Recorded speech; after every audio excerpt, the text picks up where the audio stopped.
Constitutional Conversations is a series of discussions by America's leading scholars about the principles, framing, ratification, and implementation of constitutional government in the United States. This series is hosted by the James Madison Memorial Fellowship Foundation of Alexandria, Virginia.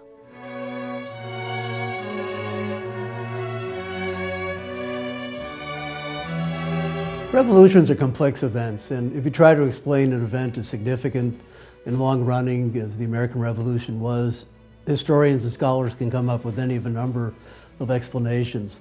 But at bottom, I'm one of those scholars who happens to think that there was one big cause or one insoluble problem that best explained why the revolution occurred. And that problem, for a modern reader, seems curiously abstract. It's essentially a dispute about the nature of political authority within the British Empire. It's essentially a dispute about whether or not a parliament sitting in Westminster, in the metropolitan capital of London, had the right to legislate in all cases whatsoever for the American colonies. It's a dispute that really began essentially back in the mid-1760s with the enactment of the Stamp Act in 1765, with its repeal in 1766, and then with the simultaneous passage of a bill known as the Declaratory Act, which followed actually an example set for Ireland, which says Parliament has the right to legislate, quote unquote, in all cases whatsoever in affairs relating to the Americans. Americans oppose that argument on a number of grounds. The most famous one that we all know is taxation without representation is tyranny. But there's actually a claim larger than the claim of taxation. It was the idea that Parliament, a legislature in which no American member sat, nevertheless had, in theory, a broad, plenary, comprehensive legislative authority to pass any law affecting Americans in their daily lives.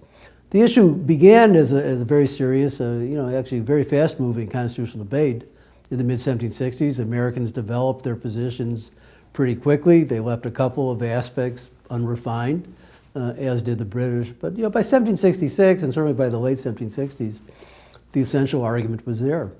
Americans increasingly were inclined to hold that the only proper political or constitutional link between the American colonies and the British metropolitan empire lay through the king. And Parliament had no right to govern Americans in any respect, with the possible exception that laws regulating commerce should be passed by Parliament and accepted by the colonists if they were fairly deliberated and enacted. So that controversy erupted in the mid-1760s. The positions got pretty advanced pretty early on. But to say that you had these advanced positions, that the British were prepared to say Parliament ultimately has sovereign authority, Americans have no basis for resisting, for Americans to say Parliament has no authority except what we're willing to concede them. It's one thing to work out that position in the abstract. It's another thing to say that it's actually going to be the basis for a cause of action. So I think the problem of explaining the American Revolution pivots on understanding why this big theoretical claim that was developed in the 1760s became an active source of controversy in the mid-1770s.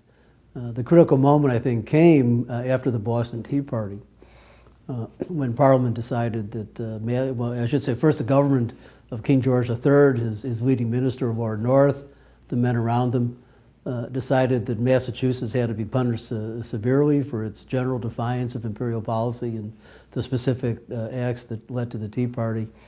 So at that point, Parliament passed a raft of legislation that was really designed to punish Massachusetts. The Americans rallied to the cause of Massachusetts.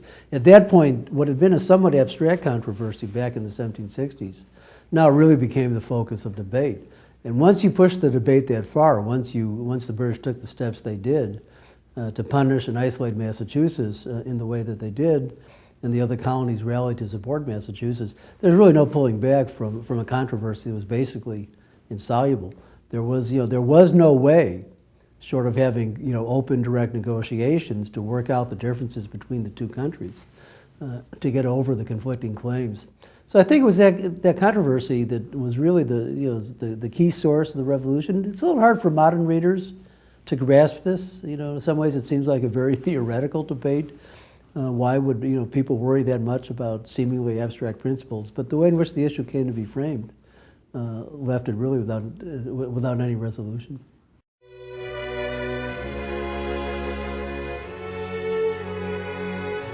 Constitutional Conversations is made possible by a generous grant from the Fairleigh S. Dickinson Jr. Foundation. Constitutional Conversations is made possible by the James Madison Education Fund.